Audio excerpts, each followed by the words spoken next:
it's Shell from Tangy Library Baby and me, and we are in my house because life has just been a little crazy like that. But we are gonna have our story time here. For our story time today, we're gonna sing Snowflakes, Snowflakes Falling Down, which we've done a couple of times, but we are also going to do a scarf song. So if you would like to wave your scarf around with us, I'm gonna hold on right here, and your grown-up can press pause for you, and you can go and get a washcloth or a bandana or a kitchen towel, whatever you like, and I will wait right here. Are you ready? Get set, go. Okay, hopefully you are back and you've got your scarf, but we're gonna do that in just a minute. So set it in your lap and just hold on to it. We're going to do our snowflakes, snowflakes falling down. And remember that the sign language for snowflake is just wiggling our fingers as it falls, where rain is very straight. And that's because snow really does flutter, almost like confetti or little pieces of styrofoam in the wind. In Kansas, when Shell lived there, the snow would blow across the road. It wasn't wet and sticky like we get here. If we get snow here, it's always not quite cold enough and it just sticks and it's a wet, mushy mess. But in most places, snow is a drier snow, and so it does flutter and blow in the wind. So this is snow, and then which one's rain? Do you remember? Rain. Okay. All right, so we're gonna sing it to the tune, Twinkle, Twinkle, Little Star. And we're gonna go. Are you ready? Snowflakes, snowflakes falling down, falling, falling to the ground. Can you catch one on your nose? Will they fall and touch your toes? Snowflakes, snowflakes falling down, falling, falling to the ground. Good job. You guys should be super used to this one. We've done it several times. And so hopefully we'll have some new things coming up. Once we finish with our Arctic animals, we've got a few more to do. This week, I'm not gonna tell you our animal until after our story. You have to guess it. But next week we are doing Roly Poly, which is a polar bear story.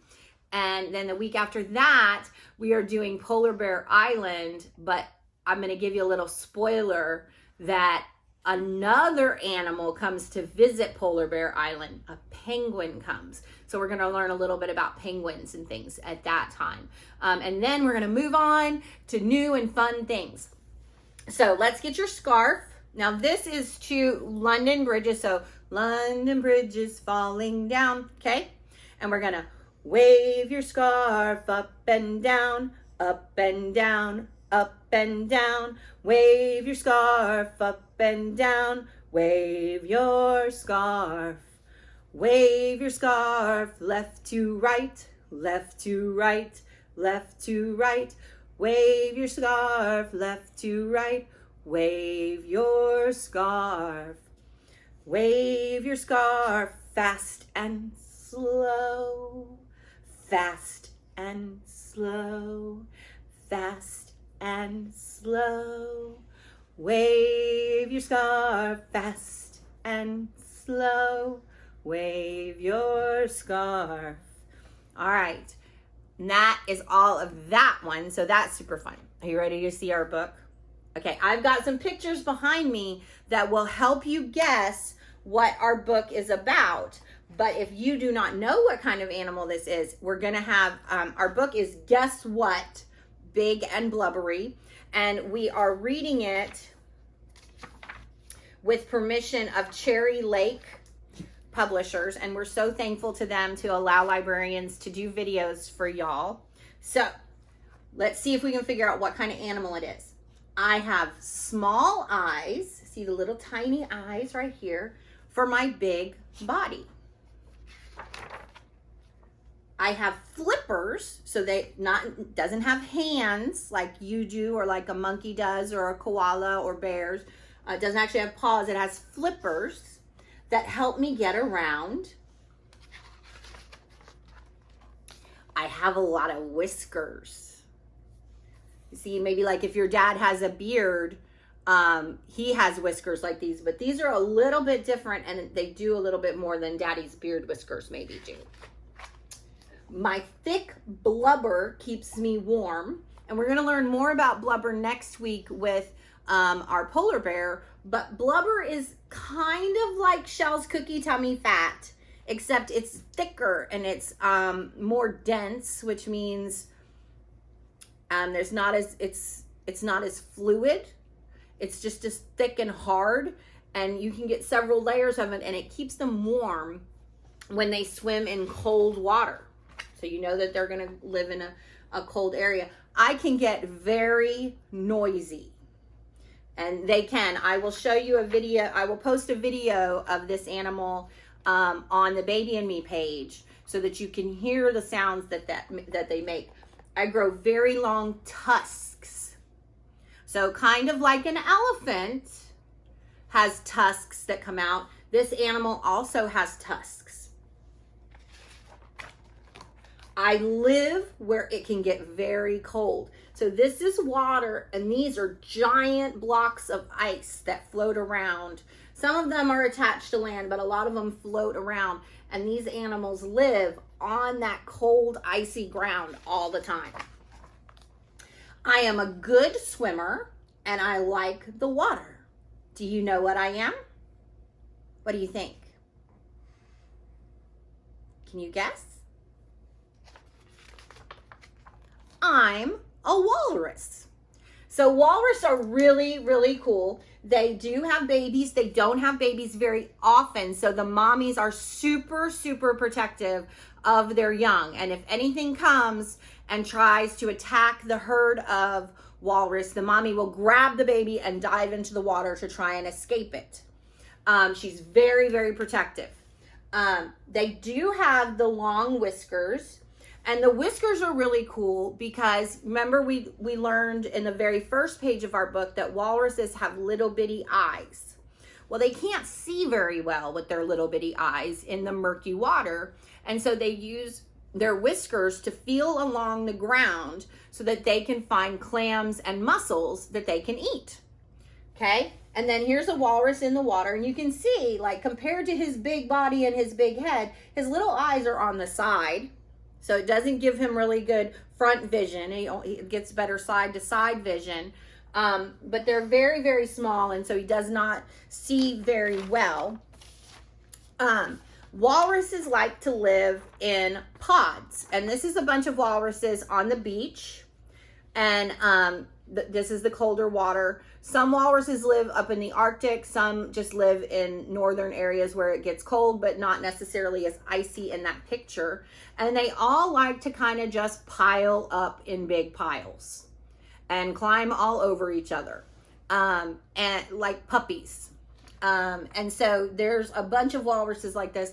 They do, one thing that's kind of strange is walruses will naturally stay all the girls in one pile and all the boys in another pile. Like they just do not like to hang out together very often. And you can see on this picture that the walrus has these long tusks. And what is super cool about this is that they use these long tusks, yes, in case there is something trying to attack them, they will use the tusks. But what they really use it for is when they're swimming in the water and they're trying to get up onto those big blocks of ice. Walruses are really big and they have big, big booties full of blubber. And so their front flippers are very small, kind of like a T-Rex has little tiny arms. So they can't use their front flippers to push them up.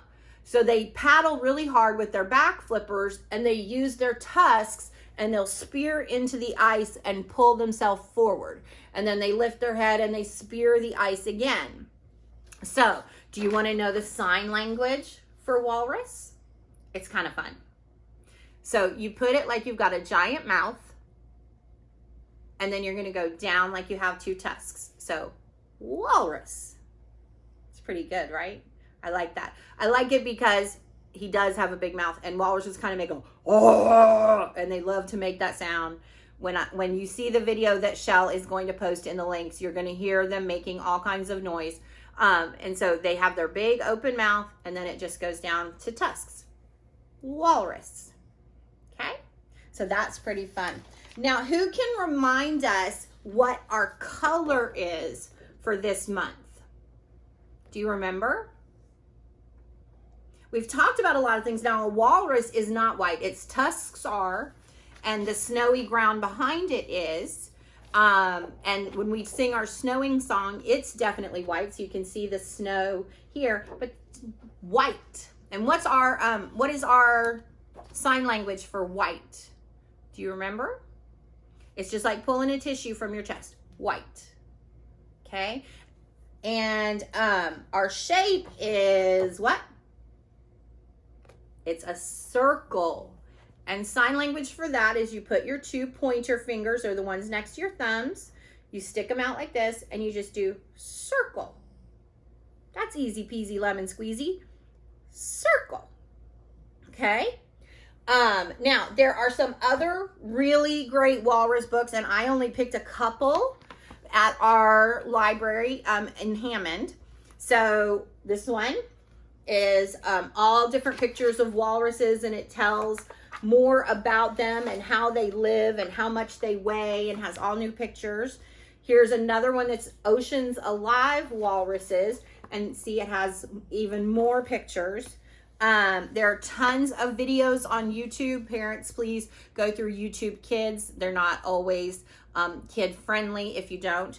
And then we have this one that we read last year that is Hello World Arctic Animals, that talks about a lot of the animals that we've learned about, like polar bears and walruses, and we're going to learn about penguins and things like that. And so you can check all of these out. These are all going to be at the Hammond Branch Library, and I hope that you will come and get them. Our craft this week is a walrus, and it has all that you need to make your own very own walrus with his tusks, and his little whiskers are made out of yarn. And all you will need is a clean place where you can get messy a little bit, and paint and some glue. So your grown-ups are going to help you with that. All right, are you ready to say goodbye? All right, so get your turtle out. And we're going to put our hand over our turtle for our shell. And this is the sign language for turtle, okay? My mommy had a turtle, she named him Tiny Tim. She put him in the bathtub to see if he could swim. He drank up all the water, he ate up all the soap, and now he's home sick in bed with a bubble in his throat. Bubble, bubble, bubble, bubble, bubble, bubble, bubble, bubble, bubble. Bubble, bubble, pop! That's it, and that's all. I love you. I miss you. Come see me at the library in Hammond. Just give me a fist bump. Wear your masks. Stay safe and healthy. I love you. Mwah! Bye.